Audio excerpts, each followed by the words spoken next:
ಓಂ ನಮೋ ಭಗವತೆ ವಾಸುದೇವಾಯ. ಓಂ ನಮೋ ಭಗವತೆ ವಾಸುದೇವಾಯ. ಓಂ ನಮೋ ಭಗವತೆ ವಾಸುದೇವಾಯ. ಓಂ ಸುರಭ್ಯೈ ನಮಃ. ಓಂ ಸುರಭ್ಯೈ ನಮಃ. ಓಂ ಸುರಭ್ಯೈ ನಮಃ. ಮೂಕಂ ಕರೋತಿ ವಾಚಾಲಂ ಪಂಗುಂ ಲಂಘಯತೆ ಗಿರಿಂ ಯತ್ಕೃಪಾತಮಹಂ ವಂದೇ ಶ್ರೀಗುರುಂ ದೀನತಾರಿಣಂ ಶ್ರೀಚೈತನ್ಯಮೀಶ್ವರಂ ಪರಮಾನಂದಮಾಧವಂ. ಓಂ ವಿಷ್ಣುಪಾದಾಯ ಕೃಷ್ಣಪ್ರೇಷ್ಠಾಯ ಭೂತಲೆ ಶ್ರೀಮತಿ ಭಕ್ತರಾಘವ ಸ್ವಾಮಿ ನಮಸ್ತೆ ಗೌರ ಸೇವಾಯಾಂ ಸದಾ ನಿವೇದಿತತ್ಮನಿವಾದ ಪ್ರಭುಪಾದಾರ್ಥಮನ್ನಾಶ್ರಮ ಪ್ರಚಾರಣೆ. ನಮೋ ವಿಷ್ಣುಪಾದಾಯ ಕೃಷ್ಣಪ್ರೇಷ್ಠಾಯ ಭೂತಲೆ ಶ್ರೀಮತಿ ಭಕ್ತಿವೇದಾಂತ ಸ್ವಾಮಿ ನಿತಿನಾಮ್ನೆ ನಮಸ್ತೆ ಸಾರಸ್ವತೆ ದೇವಿ ಗೌರವಾಣಿ ಪ್ರಚಾರಣೆ ವಿಶೇಷವಾದಿ ಪಾಶ್ಚಾತ್ಯ ದೇಶಧಾರಣ ಜಯ ಶ್ರೀ ಕೃಷ್ಣ ಚೈತನ್ಯ ನಿತ್ಯಾನ್ ದ್ವೈತಪದಾದ ಶ್ರೀವಾಸಾದಿ ಗೌರಭಕ್ತ ವೃಂದ ಹರೇ ಕೃಷ್ಣ ಕೃಷ್ಣ ಕೃಷ್ಣ ಹರೇ ಹರಿ ಹರಿ ರಾಮ ರಾಮ ರಾಮ ಹರೇ ಹರಿ. ಇವತ್ತು ಶ್ಲೋಕ 20ರ ಭಾವಾರ್ಥ ಡಿಸ್ಕಷನ್ ಮಾಡೋಣ. ಶ್ಲೋಕ ನಿನ್ನೆ ಓದಿದ್ದೀವಿ, ಒಂದ್ಸಲ ಓದ್ತೀನಿ. ಕಾಮೈಸ್ತೈಸ್ತೈರ್ಹೃತ ಜ್ಞಾನಾಃ ಪ್ರಪದ್ಯಂತೆನ್ಯ ದೇವತಾಃ ತಂ ತಂ ನಿಯಮಮಾಸ್ಥಾಯ ಪ್ರಕೃತ್ಯಾ ನಿಯತಾ ಸ್ವಯಾ. ಮುಂದೆ ಹೋಗ್ತಿದ್ದೀನಿ. ಯಾರು ದೇವತೆಗಳಿಗೆ ಶರಣಾಗ್ತಾರೆ ಅಂತ ಹೇಳಿ ಹಿಂದಿನ ಶ್ಲೋಕದಲ್ಲಿ ನಾವು ಡಿಸ್ಕಷನ್ ಮಾಡಿದ್ದೇವೆ. ಯಾರು ದೇವತೆಗಳಿಗೆ ಶರಣಾಗ್ತಾರೆ? ಕೃಷ್ಣನನ್ನು ಹೊರತುಪಡಿಸಿ ಬೇರೆ ದೇವತೆಗಳಿಗೆ ಯಾರು ಶರಣಾಗ್ತಾರೆ? ಬೇಗನೆ ಹೇಳಿ.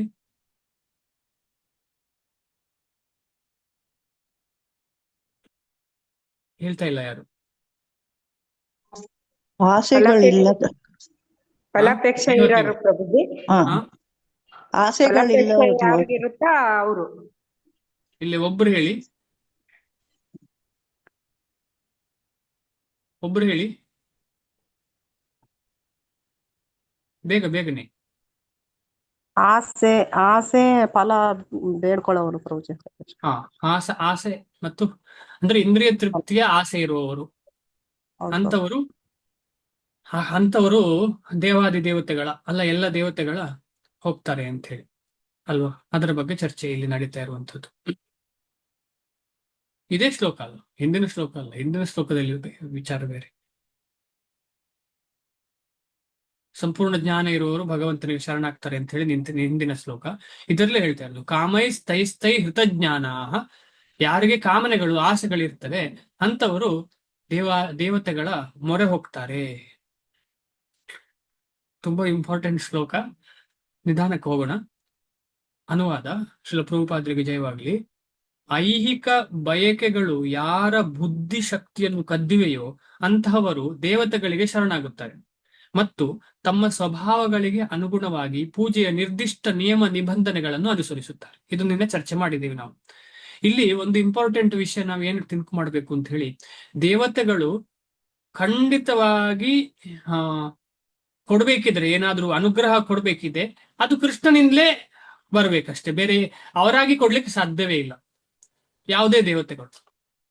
ಭಾವಾರ್ಥ: ಎಲ್ಲ ಐಹಿಕ ಕಶ್ಮಲಗಳಿಂದ ಬಿಡುಗಡೆಯಾದವರು ಪರಮ ಪ್ರಭುವಿಗೆ ಶರಣಾಗಿ ಅವನ ಭಕ್ತಿ ಸೇವೆಯಲ್ಲಿ ನಿರತರಾಗುತ್ತಾರೆ.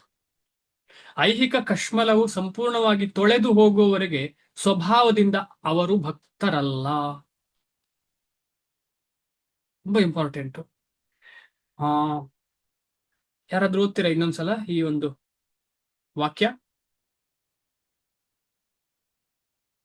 ಅನ್ಮ್ಯೂಟ್ ಮಾಡಿ ಓದ್ತೀರಾ? ಎಲ್ಲ ಐಹಿಕ ಕಲ್ಮಶಗಳಿಂದ ಬಿಡುಗಡೆಯಾದವರು ಪರಮ ಪ್ರಭುವಿಗೆ ಶರಣಾಗಿ ಅವನ ಭಕ್ತಿ ಸೇವೆಯಲ್ಲಿ ನಿರತರಾಗುತ್ತಾರೆ. ಐಹಿಕ ಕಲ್ಮಶವು ಸಂಪೂರ್ಣವಾಗಿ ತೊಳೆದು ಹೋಗುವವರೆಗೆ ಸ್ವಭಾವದಿಂದ ಅವರು ಭಕ್ತರಲ್ಲ. ಆದರೆ ಐಹಿಕ ಬಯಕ ಹರೇ ಕೃಷ್ಣ ಪ್ರಭುಜಿ. ಈ ಲೈನ್ ಮಾತ್ರ ಐಹಿಕ ಕಲ್ಮಶವು ಸಂಪೂರ್ಣವಾಗಿ ತೊಳೆದು ಹೋಗುವವರೆಗೆ ಸ್ವಭಾವದಿಂದ ಅವರು ಭಕ್ತರಲ್ಲ. ಅರ್ಥ ಏನು ಮಾತಾಜಿ? ಅದು ಕಲ್ಮಶ ಅಂದ್ರೆ ಇಂಪ್ಯೂರಿಟಿ, ಪ್ಯೂರ್ ಅಲ್ಲ. ಸಂಪೂರ್ಣವಾಗಿ ಅದು ಯಾವಾಗ ತೊಳೆದು ನಾಶವಾಗುತ್ತೋ ಆವಾಗ ಅದುವರೆಗೂ ಆ ಸ್ವಭಾವ ಅವರ ಭಕ್ತರಲ್ಲಿ ಭಕ್ತಿ ಇರಲ್ಲ ಅಂತ ಪ್ರಭುಜಿ. ಅದರ ಅರ್ಥ ಏನು ಇದರದ್ದು ಅಂತ ಹೇಳಿ ಪ್ರಶ್ನೆ. ತುಂಬಾ ಇಂಪಾರ್ಟೆಂಟ್. ಅದೇ ಈಗ ನಾವು ನಮ್ಮನ್ನು ಭಕ್ತರು ಅಂತ ಕರೀಲಿಕ್ಕೆ ಸಾಧ್ಯವಾ? ಇಲ್ಲ ಪ್ರಭುಜಿ. ಯಾಕೆಂದ್ರೆ ಐಹಿಕ ಕಶ್ಮಲವು ಹೌದು ಸಂಪೂರ್ಣವಾಗಿ ಹೌದು ಸರ್ಜಿ. ಸಂಪೂರ್ಣವಾಗಿ ತೊಳೆದು ಹೌದು ಹೋಗುವವರೆಗೆ ಹೌದು ಯಾರು ಅವರನ್ನು ಅವರು ಭಕ್ತ ಅಂತ ಹೇಳಿಕ್ಕೆ ಸಾಧ್ಯ ಇಲ್ಲ. ಸಾಧ್ಯ ಇಲ್ಲ ಸ್ವಭಾವದಿಂದ ಪ್ರಭು. ನಿಜವಾದ ಆ ಭಕ್ತರ ಸ್ವಭಾವವೇ ಅಲ್ಲ ಅದು. ಯಾವುದು? ಕಲ್ಮಶ ಇರುವುದು ಕಲ್ಮಶದಿಂದ ಭಕ್ತರ ಇರೋದು. ಸ್ವಭಾವವೇ ಅಲ್ಲ. ಹೌದು. ಅದ ಕಾರಣ ಭಕ್ತಿ ವಿನೋದ್ ಠಾಕೂರ್ ಹೇಳ್ತಾರೆ. ಯಾರಾದ್ರೂ ಇದಕ್ಕೆ ಆಡ್ ಮಾಡ್ತೀರಾ? ಏನ್ ಹೇಳ್ತಾರೆ ಭಕ್ತಿ ವಿನೋದ್ ಠಾಕೂರ್ ಅಂತ ಹೇಳಿ? ಯಾರಾದ್ರೂ ಆಡ್ ಮಾಡ್ತೀರಾ? ನಾವು ಇದರ ಬಗ್ಗೆ ಚರ್ಚೆ ಮಾಡಿದ್ದೇವೆ. ಭಕ್ತಿ ವಿನೋದ್ ಠಾಕೂರ್ ಭಕ್ತರು ಐಹಿಕ ಕಲ್ಮಶ ಇರುವವರೆಗೆ ಏನ್ ಮಾಡಬೇಕು ಅಂತ ಹೇಳ್ತಾರೆ. ಭಕ್ತರು ಐಹಿಕ ಕಲ್ಮಶ ಇರುವವರೆಗೆ ಏನ್ ಮಾಡಬೇಕು ಅಂತ ಹೇಳ್ತಾರೆ. ಯಾರಾದ್ರೂ ಹೇಳ್ಬೋದಾ? ನಾನು ನನ್ನದು ಇದೆಲ್ಲ ಪ್ರಭುಜಿ. ಆಹಾ.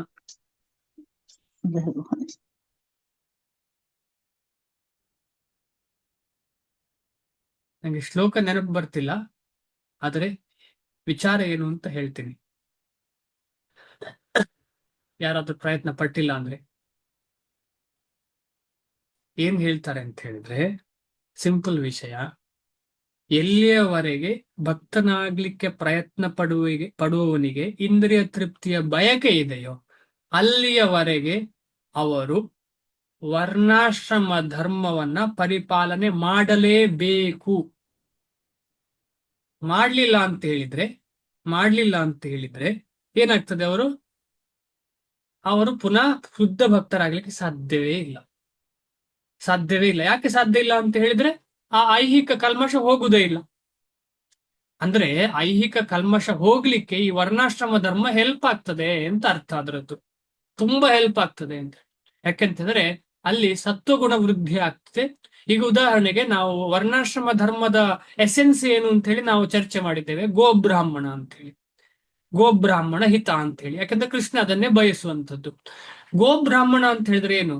ಅವರಿಬ್ಬರು ಕೂಡ ಸತ್ವ ಗುಣ ಇರುವಂತಹ ವ್ಯಕ್ತಿಗಳು ಇಬ್ಬರು ಕೂಡ. ಆದ ಕಾರಣ ಅಲ್ಲಿ ಉದ್ದೇಶ ಏನು ಅಂತಂದ್ರೆ ಸತ್ವಗುಣಕ್ಕೆ ಮುಖ್ಯವಾಗಿ ಬಂದು ಭಗವಂತನ ಸೇವೆ ಮಾಡುವಾಗ ಸುಲಭವಾಗಿ ಶುದ್ಧ ಸತ್ವ ಹಂತಕ್ಕೆ ಬರ್ತೇವೆ. ಇಲ್ಲ ರಜೋಗುಣ ತಮೋಗುಣದಲ್ಲಿ ಇದ್ದುಕೊಂಡು ನಾವು ಸತ್ವರಾಗಬೇಕು ಅಂತ ಚಿಂತನೆ ಮಾಡುತ್ತಾ ಅಥವಾ ಶುದ್ಧ ಸತ್ವದಲ್ಲಿ ಇದ್ದೇವೆ ಅಂತ ಊಹೆ ಮಾಡ್ತಾ ಇದ್ರೆ ಅದು ಒಂದು ಊಹಾತ್ಮಕವಾದಂತಹ ಜೀವನ ಆಗಿಬಿಡ್ತದೆ. ಭಕ್ತಿ ಒಂದು ಊಹಾತ್ಮಕವಾದ ಭಕ್ತಿ. ನಾವು ಮಾಡ್ತಾ ಇಲ್ಲ, ನಿಜವಾಗಿ ಅನ್ನಿಸ್ತದೆ ಮಾಡ್ತಾ ಇದ್ದೇವೆ ಅಂತ ಹೇಳಿ. ಅದೊಂದು ನಿಜವಾಗಿ ಅಂತ ಹೇಳಲಿಕ್ಕೆ ಆಗುದಿಲ್ಲ. ಆದ ಕಾರಣ ನಾವು ಇದನ್ನು ಸ್ವಲ್ಪ ಸೀರಿಯಸ್ ಆಗಿ ಥಿಂಕ್ ಮಾಡಬೇಕು. ನಮಗೆ ಅಂತಹ ಅವಕಾಶ ಇಲ್ಲ ಅಂತ ಇಟ್ಕೊಂಡ್ರು ಕೂಡ ನಾವು ಇದರ ಬಗ್ಗೆ ಚಿಂತನೆ ಮಾಡಬಹುದು. ಗುರುಗಳು ಹೇಳ್ತಾರೆ, ಹೇಗೆ ನಾವು ಆ ವೃಂದಾವನ ಭಾವವನ್ನ ಮನಸ್ಸಲ್ಲಿ, ದೇಹದಲ್ಲಿ, ಎಲ್ಲದಲ್ಲಿ ಇಟ್ಕೋಬಹುದು. ಯಾಕಂತ ಹೇಳಿದ್ರೆ ಭಕ್ತಿಯಲ್ಲಿ 5 ತುಂಬಾ ಇಂಪಾರ್ಟೆಂಟ್ ಅಂಗಗಳಿವೆ. ಶುದ್ಧ ಭಕ್ತಿಯಲ್ಲಿ 64 ಅಂಗಗಳಲ್ಲಿ 5 ಅಂಗಗಳು ತುಂಬಾ ಇಂಪಾರ್ಟೆಂಟ್. ಚೈತನ್ಯ ಮಹಾಪ್ರಭುಗಳು ಹೇಳ್ತಾರೆ ಅದನ್ನು ತುಂಬಾ ಇಂಪಾರ್ಟೆಂಟ್ ಅಂತ. ಅದು ಯಾವುವು 5? ಶುರುವಾಗುವುದು ಸಾಧು ಸಂಘದಿಂದ.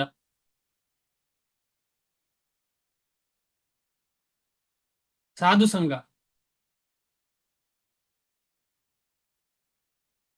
ಸಂಘ, ನಾಮಕೀರ್ತನ, ಭಾಗವತ ಶ್ರವಣ, ಮಥುರಾವಾಸ, ಶ್ರೀಮೂರ್ತಿರ ಶ್ರದ್ಧೆಯ ಸೇವನ. ಈ 5 ನಾವು ನಿತ್ಯವೂ ಮಾಡಬೇಕು. ಯಾವುದು? ಸಾಧು ಸಂಘ. ಆಗ್ತದ ನಿತ್ಯ? ಆನ್ಲೈನ್ ಮಾಡ್ತಾ ಇದ್ದೇವೆ, ಅದು ನಮ್ಮ ಮುಖತಃ ಆಗ್ತದ ನಮಗೆ ರೆಗ್ಯುಲರ್? ತುಂಬಾ ಕಷ್ಟದಲ್ಲಿ. ಸಾಧು ಸಂಘ ಅದು ಪೊಟೆಂಟ್. ಅದಿಲ್ಲದ್ರೆ ಈ 5 ವಿಚಾರ ಇಲ್ಲದಿದ್ರೆ ಭಕ್ತಿಯಲ್ಲಿ ಮುಂದೆ ಬರ್ಲಿಕ್ಕೆ ಸಾಧ್ಯ ಇಲ್ಲ. ಈ 5 ವಿಚಾರ ಮನೆಯಲ್ಲೇ ಕೂತು ಜಪ ಮಾಡ್ತೇನೆ ಅಂತ ಹೇಳುವನು ಭಕ್ತಿ ಬರ್ತದೆ ಅಂತ ಹೇಳಲಿಕ್ಕೆ ಸಾಧ್ಯ ಇಲ್ಲ. ಅಂದ್ರೆ ಅಂತ ಜ್ಞಾನ ಭಗವಂತನ ಬಗ್ಗೆ ಬರ್ತದೆ ಅಂತ ಹೇಳಲಿಕ್ಕೆ ಸಾಧ್ಯ ಇಲ್ಲ. ತುಂಬಾ ಕಷ್ಟ. ಆದ ಕಾರಣ ಸಾಧು ಸಂಘ ಫಸ್ಟಿಗೆ ಕೊಟ್ಟಿದ್ದಾರೆ. ಫಸ್ಟೇ ಸಾಧು ಸಂಘ. ಆ ಸಾಧು ಸಂಘ ಇಲ್ಲದಿದ್ರೆ ಭಕ್ತಿ ಸಿಗ್ಲಿಕ್ಕೆ ಸಾಧ್ಯ ಇಲ್ಲ. ಆದ ಕಾರಣ ಈ ಶ್ಲೋಕ ನಮಗೆ ಮಾತಾಡುವಾಗ ಅರ್ಥ ಆಗ್ತದೆ, ಭಗವಂತನ ಕಡೆಗೆ ಹೋಗದವರಿಗೆ ಸಾಧು ಸಂಘ ಸಿಗ್ಲಿಲ್ಲ ಅಂತ ಅರ್ಥ. ಭಗವಂತನ ಕಡೆಗೆ ಹೋಗದೆ ಬೇರೆ ಎಲ್ಲೆಲ್ಲಿ ಹೋಗಿದ್ದಾರೆ. ಯಾಕಂದ್ರೆ ಭಗವಂತನ ಕಡೆಗೆ ಬರುವವರು ಅಕಸ್ಮಾತ್ ಕಾಮನೆಯಿಂದ ಬಂದರೂ ಕೂಡ ಅವರು ಶ್ರೇಷ್ಠ ಅಂತ ನಮಗೆ ಅರ್ಥ ಆಗಿದೆ ಹಿಂದಿನ ಶ್ಲೋಕಗಳಲ್ಲಿ. ಆದ್ರೆ ಇಲ್ಲಿ ದೇವಾದಿ ದೇವತೆಗಳ ಕಡೆಗೆ ಹೋಗುವವರು, ಅವರಿಗೆ ಭಕ್ತರ ಸಂಘ ಸಿಗ್ಲಿಲ್ಲ. ಭಕ್ತರ ಸಂಘ ಸಿಗದ ಕಾರಣ ಭಕ್ತಿ ಸಿಗ್ಲಿಲ್ಲ. ಆದ ಕಾರಣ ಈ ಶ್ಲೋಕ ಓದುವಾಗ ಇನ್ನೂ ಕ್ಲಾರಿಟಿ ಸಿಗತ್ತೆ ನಮಗೆ. ಸೊ 5 ಪೊಟೆಂಟ್ ಹೇಳ್ತಾ ಮುಂದೆ ಹೋಗ್ತೀನಿ. ಪೊಟೆಂಟ್ ಅಲ್ಲಿ ಫಸ್ಟ್ ಇದು ಅಂದ್ರೆ ಅದು ಭಕ್ತಿಗೆ ತುಂಬಾ ಇಂಪಾರ್ಟೆಂಟ್. ಫಸ್ಟ್ ಇದು ಸಾಧು ಸಂಘ, ಆಮೇಲೆ ನಾಮಕೀರ್ತನ. ಸಾಧು ಸಂಘದಿಂದಲೇ ನಾಮಕೀರ್ತನ ಮಾಡ್ಲಿಕ್ಕೆ ಆಗುದು, ನಿಜವಾದ ನಾಮಕೀರ್ತನ. ಇಲ್ಲಾಂದ್ರೆ ಜಪ ಮಾಡ್ತಾ ಇರ್ತೇವೆ, ಆದ್ರೆ ಅದು ಏನು ಅಂತ ಗೊತ್ತಿರುವುದಿಲ್ಲ ನಮಗೆ. ಈಗ ನಾವು ಎಷ್ಟೋ ಜನ ಈ ಕೃಷ್ಣ ಭಕ್ತಿಗೆ ಬರುವಕ್ಕಿಂತ ಮುಂಚೆ ನಮಗೂ ಭಕ್ತಿ ಅಂತ ಇತ್ತು, ಆದ್ರೆ ಈ ರೀತಿಯ ಭಕ್ತಿ ಅಂತ ಇತ್ತ? 24/7 ಕೃಷ್ಣನನ್ನು ಯೋಚನೆ ಮಾಡಬೇಕು ಆ ರೀತಿಯ ಭಕ್ತಿ ಇತ್ತ? ಭಾರಿ ಅಪರೂಪ. ಅಂತಹದ್ದು ಭಾಗ್ಯ ಸಿಕ್ಕಿದವರು ಕೆಲವರು ಇರಬಹುದು, ಇಲ್ಲ ಅಂತ ಅಲ್ಲ, ಆದ್ರೆ ಭಾರಿ ಅಪರೂಪ. ನಾಮಕೀರ್ತನೆ, ಸಾಧು ಸಂಘ, ನಾಮಕೀರ್ತನ, ಭಾಗವತ ಶ್ರವಣ, ಭಾಗವತವನ್ನ ನಿತ್ಯವಾಗಿ ಶ್ರವಣ ಮಾಡುವುದು. ಮಥುರಾ ವಾಸ, ಇದು ಮಾಡ್ತಾ ಇದ್ದೇವಾ? ಮಥುರಾ ವಾಸ ನಾವು ಊಹೆ ಮಾಡಬಹುದು, ಆದ್ರೆ ನಿಜವಾಗಿ ಮಥುರಾ ವಾಸ ಆಗ್ಬೇಕಿದ್ರೆ ಆ ಮಥುರೆಯಲ್ಲಿ ಹೇಗೆ ಅಥವಾ ವೃಂದಾವನದಲ್ಲಿ ಹೇಗೆ ಭಗವಂತ ಜೀವನ ಮಾಡಿದ್ದಾನೆ ಆ ರೀತಿಯ ಜೀವನವನ್ನ ನಾವು ಕಳಿಬೇಕು. ಆದ ಕಾರಣ ತುಂಬಾ ಶೋಚನೀಯ ನಮ್ದೆಲ್ಲ ಜೀವನ. ಶಿಲ ಪ್ರಭುಪಾದರು ಅದನ್ನೇ ಹೇಳ್ತಾ ಇರೋದು, ನಾನು ಮಾಡಿ ತೋರಿಸ್ತೇನೆ ಅಂತ ಹೇಳಿದ್ದಾರೆ ಶಿಲ ಪ್ರಭುಪಾದರು. ಅಷ್ಟು ಇಂಪಾರ್ಟೆಂಟ್ ಇಲ್ಲ ಇದ್ರೆ ನಾನು ಮಾಡಿ ತೋರಿಸ್ತೇನೆ ಅಂತ ಯಾಕೆ ಹೇಳ್ತಾರೆ? ಅದನ್ನ ನಾವು ಇಗ್ನೋರ್ ಮಾಡ್ತಾ ಇದ್ದೇವೆ. ಮಥುರಾವಾಸ, ಆಮೇಲೆ ಲಾಸ್ಟ್ ಇದು ವಿಗ್ರಹ ಸೇವೆ ಮಾಡುದು ಡೈಲಿ, ಅದು ನಾವು ಮಾಡ್ತಾ ಇದ್ದೇವೆ. ಈ ರೀತಿಯಲ್ಲಿ 5 ತುಂಬಾ ಇಂಪಾರ್ಟೆಂಟ್, ನಿತ್ಯವೂ ನಾವು ಮಾಡ್ಬೇಕು. ಇದರಲ್ಲೇ ಗೋ ಸೇವೆ ಎಲ್ಲ ಬರ್ತದೆ. ಮುಂದೆ ಹೋಗ್ತಾ ಇದ್ದೇನೆ. ಆದರೆ ಐಹಿಕ ಬಯಕೆಗಳಿದ್ದು ಪರಮ ಪ್ರಭುವಿನ ಬಳಿ ಸಾರುವವರು ಸಹ ಹೊರ ಪ್ರಕೃತಿಯಿಂದ ಅಷ್ಟಾಗಿ ಆಕರ್ಷಿತರಾಗುವುದಿಲ್ಲ. ಏಕೆಂದರೆ ಸರಿಯಾದ ಗುರಿಯನ್ನು ಸಮೀಪಿಸುತ್ತಲೇ ಶೀಘ್ರವಾಗಿ ಅವರು ಎಲ್ಲ ಐಹಿಕ ಕಾಮದಿಂದ ಬಿಡುಗಡೆ ಹೊಂದುತ್ತಾರೆ. ಇದಕ್ಕೆ ಯಾರಾದ್ರೂ ಉದಾಹರಣೆ ಕೊಡ್ತೀರಾ? ಯಾವ್ದಾದ್ರು ಭಕ್ತರದ್ದು, ದೊಡ್ಡ ಭಕ್ತರು ಯಾರಾದ್ರೂ? ಆಸೆಯಿಂದ ಹೋಗಿರ್ತಾರೆ, ಆಮೇಲೆ ನನಗೆ ಅದೆಲ್ಲ ಬೇಡ ಅಂತ ಹೇಳಿದ್ದಾರೆ. ಭಗವಂತನ ಸ್ಪರ್ಶ ಆದ ತಕ್ಷಣ, ಅಂದ್ರೆ ಭಗವಂತನ ನಾಮದ ಸ್ಪರ್ಶ ಆಗ್ಲಿ, ಭಗವಂತನ ಧಾಮದ ಸ್ಪರ್ಶ ಆಗ್ಲಿ, ಭಗವಂತನ ಪ್ರಸಾದದ ಸ್ಪರ್ಶ ಆಗ್ಲಿ, ಇದೆಲ್ಲ ಆದ್ಮೇಲೆ ಅವನ ಐಹಿಕ ಕಾಮನೆಗಳೆಲ್ಲ ಬೇಡ ಅಂತ ಗೊತ್ತಾಗಿ ಭಗವಂತ ನಿನ್ನ ಪ್ರೀತಿ, ಭಗವಂತ ನಿನ್ನ ಸೇವೆ, ಭಗವಂತ ನಿನ್ನ ನೆನಪು ಮಾತ್ರ ಸಾಕು ಅಂತ ಕೇಳ್ಕೊಂಡಿದ್ದಾರೆ. ಯಾರಾದ್ರೂ ಒಬ್ಬರ ಉದಾಹರಣೆ ಕೊಡ್ಬೋದಾ? ಧ್ರುವ ಮಹಾರಾಜ. ಧ್ರುವ ಮಹಾರಾಜ್, ಎಲ್ಲರೂ ಹೇಳುವಂಥದ್ದು ಒಂದೇ, ಧ್ರುವ ಮಹಾರಾಜರು ಆಸೆ ಆಕಾಂಕ್ಷೆಯಿಂದ ಹೋದ್ರು. ನನಗೆ ಬ್ರಹ್ಮನ ಅಥವಾ ಯಾರೇ ಆಗ್ಲಿ ಅಂತಹ ದೊಡ್ಡ ಆಸ್ತಿ ಬೇಕು ನನಗೆ ಅಂತ ಒಂದು ಆ ಆಸೆಯಿಂದ ಹೋದ್ರು. ಆದ್ರೆ ನಾರದ ಮುನಿಗಳ ಆದೇಶದ ಮುಖಾಂತರ ಅವರು ಓಂ ನಮೋ ಭಗವತೆ ವಾಸುದೇವಾಯ ಅಂತ ಹೇಳುವ ಮಂತ್ರ ಸಾಧನೆಯನ್ನ ಮಾಡಿ ಭಗವಂತನಿಗೆ ಸಂಪೂರ್ಣವಾಗಿ ಭಕ್ತಿ ಮಾಡಿದ್ದು. ವೃಂದಾವನಕ್ಕೆ ಹೋಗಿ ಭಕ್ತಿ ಮಾಡುವಾಗ ಅವರಿಗೆ ಏನು ಸಿಕ್ಕಿತು? ಭಗವಂತನ ಸಾಕ್ಷಾತ್ ಭಗವಂತನೇ ಬಂದು ಆ ಒಂದು ಶಂಖದಿಂದ ಅವನಿಗೆ ಸ್ಪರ್ಶಿಸಿದರು. ಆ ಸ್ಪರ್ಶ ಆದ ತಕ್ಷಣ ಅವನಿಗೆ ಎಲ್ಲ ಕಾಮನೆಗಳೆಲ್ಲ ಹೊರಟೋಯ್ತು. ಮಂತ್ರದಿಂದಲೇ ಶುರುವಾಗಿತ್ತು. ಒಂದೊಂದು ಸ್ಟೆಪ್ ಬೈ ಸ್ಟೆಪ್. ಈಗ ನಮಗೆ ಹರಿದಾಸ್ ಠಾಕೂರ್ ಯಾರನ್ನ ಪರಿವರ್ತನೆ ಮಾಡಿದ್ರು? ಯಾರನ್ನ? ಮಾಯಾದೇವಿಯನ್ನ ಪರಿವರ್ತನೆ. ಅವರ ಹೆಸರೇನು? ಲಕ್ಷಹೀರ, ಕರೆಕ್ಟ್ ಅಲ್ಲ? ಹರಿದಾಸ್ ಠಾಕೂರ್ ಪರಿವರ್ತನೆ ಮಾಡಿದ್ರು. ಅಲ್ಲಿ ಆ ವೇಶ್ಯೆ ಮಾತೆ ಹೋಗುವಾಗ ನಮಸ್ಕಾರ ಮಾಡಿದ್ರಲ್ಲ, ಆ ನಮಸ್ಕಾರ ಮಾಡುವಾಗ್ಲೇ ಹೃದಯ ಪರಿವರ್ತನೆ ಶುರುವಾಗಿದೆ. ಯಾಕೆ? ನಮಸ್ಕಾರ ಮಾಡುವಾಗ ತುಳಸಿ ಮಹಾರಾಣಿ ಹತ್ತಿರ ನಮಸ್ಕಾರ ಮಾಡುವಾಗ ಹರಿದಾಸ್ ಠಾಕೂರ್ ನಡೆದಾಡಿದ ಭೂಮಿ ಅದು. ಅಲ್ಲಿ ಆ ಒಂದು ಧೂಳಿ ಸ್ಪರ್ಶ ಆದ ತಕ್ಷಣ ಹೃದಯ ಮಾರ್ಪಾಟ ಆಗ್ಲಿಕ್ಕೆ ಶುರುವಾಗಿದೆ. ಆದ ಕಾರಣ ಭಕ್ತಿ ಯಾವಾಗ ಶುರು ಆಯ್ತು ಅಂತ ಹೇಳಿಕ್ ಕಷ್ಟ, ತುಂಬಾ ಕಷ್ಟ. ಈ ರೀತಿಯಲ್ಲಿ ನಾವೆಲ್ಲ ಯಾರೆಲ್ಲ ಭಕ್ತಿ ಮಾಡ್ತೀವಿ, ಖಂಡಿತವಾಗಿ ಈ ಕಾಮನೆಗಳೆಲ್ಲ ನಷ್ಟ ಆಗಿ ಭಗವಂತನ ಶುದ್ಧ ಭಕ್ತಿ ಸಿಗ್ತದೆ. ಆದರೆ ಪ್ರಯತ್ನ ಮಾಡ್ಬೇಕು ನಾವು. ಪ್ರಯತ್ನ ನಮ್ಮದು ತುಂಬಾ ಇಂಪಾರ್ಟೆಂಟ್. ಮನುಷ್ಯನು ಪರಿಶುದ್ಧ ಭಕ್ತನಾಗಿದ್ದು ಎಲ್ಲ ಐಹಿಕ ಬಯಕೆಗಳಿಂದ ಮುಕ್ತನಾಗಿರಲಿ, ಅಥವಾ ಐಹಿಕ ಬಯಕೆಗಳು ಅವನಲ್ಲಿ ತುಂಬಿರಲಿ, ಇಲ್ಲವೇ ಐಹಿಕ ಕಶ್ಮಲದ ಸೋಂಕಿನಿಂದ ಬಿಡುಗಡೆಯನ್ನು ಬಯಸಲಿ, ಯಾವುದೇ ಸ್ಥಿತಿಯಲ್ಲಿದ್ದರೂ ಆತನು ವಾಸುದೇವನಿಗೆ ಶರಣಾಗಿ ಆತನನ್ನು ಪೂಜಿಸಬೇಕು ಎಂದು ಶ್ರೀಮದ್ ಭಾಗವತದಲ್ಲಿ ಸಲಹೆ ಮಾಡಿದೆ. ಭಾಗವತದಲ್ಲಿ ಹೇಳಿದಂತೆ 2ನೇ ಸ್ಕಂದ 3ನೇ ಅಧ್ಯಾಯ 10ನೇ ಶ್ಲೋಕ, ಅಕಾಮ ಸರ್ವಕಾಮೋ ವಾ ಮೋಕ್ಷಕಾಮ ಉದಾರಧೀ ತೀವ್ರೇಣ ಭಕ್ತಿ ಯೋಗೇನ ಯಜೇತ ಪುರುಷಂ ಪರಂ. ತಮ್ಮ ಆಧ್ಯಾತ್ಮಿಕ ಅರಿವನ್ನು ಕಳೆದುಕೊಂಡ ಅಷ್ಟು ಬುದ್ಧಿಶಾಲಿಗಳಲ್ಲದವರು ಐಹಿಕ ಬಯಕೆಗಳ ಶೀಘ್ರ ಪೂರೈಕೆಗಾಗಿ ದೇವತೆಗಳ ಆಶ್ರಯ ಪಡೆಯುತ್ತಾರೆ. ತಮ್ಮ ಆಧ್ಯಾತ್ಮಿಕ ಅರಿವನ್ನು ಕಳೆದುಕೊಂಡ, ಜ್ಞಾನ ಇಲ್ಲ, ಅಷ್ಟು ಬುದ್ಧಿಶಾಲಿಗಳಲ್ಲದವರು ಐಹಿಕ ಬಯಕೆಗಳ ಶೀಘ್ರ ಪೂರೈಕೆಗಾಗಿ ದೇವತೆಗಳ ಆಶ್ರಯ ಪಡೆಯುತ್ತಾರೆ. ಇಲ್ಲಿ ತುಂಬಾ ಇಂಪಾರ್ಟೆಂಟ್ ಏನು ಅಂತ ಹೇಳಿದ್ರೆ, ಭಗವಂತನ ಆಶ್ರಯ ಯಾಕೆ ಪಡೋದಿಲ್ಲ ಅಂತ. ಯಾಕೆ ಅಂತ ಹೇಳಿದ್ರೆ ಅವರಿಗೆ ಆಧ್ಯಾತ್ಮಿಕ ಅರಿವು ಇಲ್ಲ, ಆಮೇಲೆ ಭಕ್ತರ ಸಂಘ ಆಗ್ಲಿಲ್ಲ. ಅದೊಂದು ಇಂಪಾರ್ಟೆಂಟ್. ಆಮೇಲೆ ದೇವತೆಗಳ ಹತ್ತಿರ ಹೋದ್ರೆ ಭಗವಂತನ ಭಕ್ತಿ ಸಿಗುವುದಿಲ್ಲ. ಯಾಕೆಂದ್ರೆ ಅವರು ಕೇಳ್ತಾನೆ ಇಲ್ಲ. ಫಸ್ಟ್ ಆಫ್ ಆಲ್ ಕೇಳ್ತಾನೆ ಇಲ್ಲ. ಆದ ಕಾರಣ ಕೃಷ್ಣನ ಭಕ್ತಿ ದೇವತೆಗಳ ಕಡೆಗೆ ಹೋದ್ರೆ ಸಿಗುದಿಲ್ಲ. ಕೃಷ್ಣನ ಭಕ್ತಿ ಸಿಗಬೇಕಿದ್ರೆ ಭಗವಂತನ ಭಕ್ತರ ಸಂಘ ಆಗ್ಬೇಕು. ಅದು ದೇವತೆಗಳು ಅಕಸ್ಮಾತ್ ಭಕ್ತರೇ ಆಗಿದ್ರೆ, ಸಂಪೂರ್ಣ ಭಕ್ತರಾದವ ದೇವತೆಗಳು ತುಂಬಾ ಇದ್ದಾರೆ, ಸ್ವಲ್ಪ ಕಮ್ಮಿ ಭಕ್ತರಾಗಿರುವವರು ಇರ್ತಾರೆ.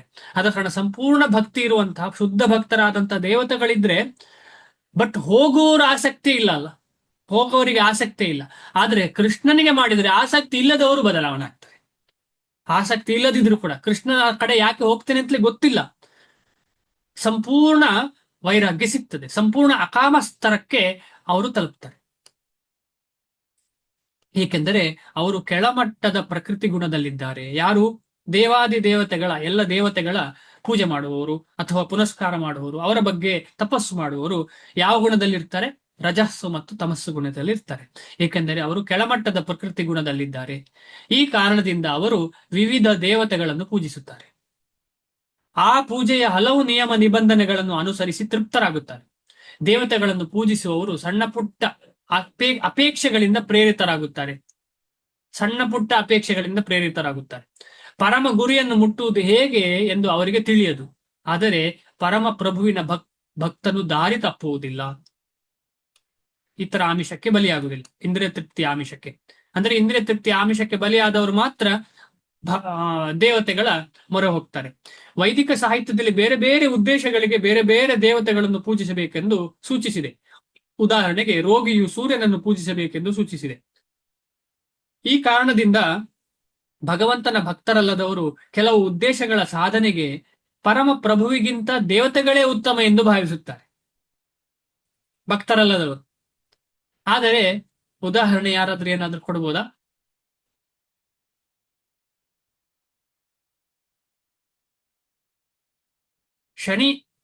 ಶನಿ ಪ್ರಭಾವ ಇದ್ರೆ ಎಲ್ಲಿಗೆ ಹೋಗ್ಬೇಕು? ಏನ್ ಹೇಳ್ತಾರೆ? 7.5 ಶನಿ ಅಲ್ಲ, 7.5. ಎಲ್ಲಿಗೆ ಹೋಗ್ಬೇಕು? ಶನಿ ಮಹಾತ್ಮನ ದೇವಸ್ಥಾನಕ್ಕೆ ಹೋಗ್ತಾರೆ, ಇಲ್ಲ ಅಂತಂದ್ರೆ ಆಂಜನೇಯನ ದೇವಸ್ಥಾನಕ್ಕೆ ಹೋಗ್ತಾರೆ ಪ್ರಭು. ಹಾ. ಆಮೇಲೆ ಗ್ರಹ ಪ್ರಾಬ್ಲಮ್ ಇದ್ದವರು ಎಲ್ಲಿ ಪ್ರದಕ್ಷಿಣೆ ಹಾಕ್ಬೇಕು? ವರಾಹ ಸ್ವಾಮಿ ದೇವಸ್ಥಾನಕ್ಕೆ ಹೋಗ್ತಾರೆ. ಎಲ್ಲಿ ಹೋಗ್ತಾರೆ? ವರಾಹ ಸ್ವಾಮಿ. ನವಗ್ರಹಕ್ಕೆ ಸುತ್ತ ಹಾಕುದಿಲ್ಲ?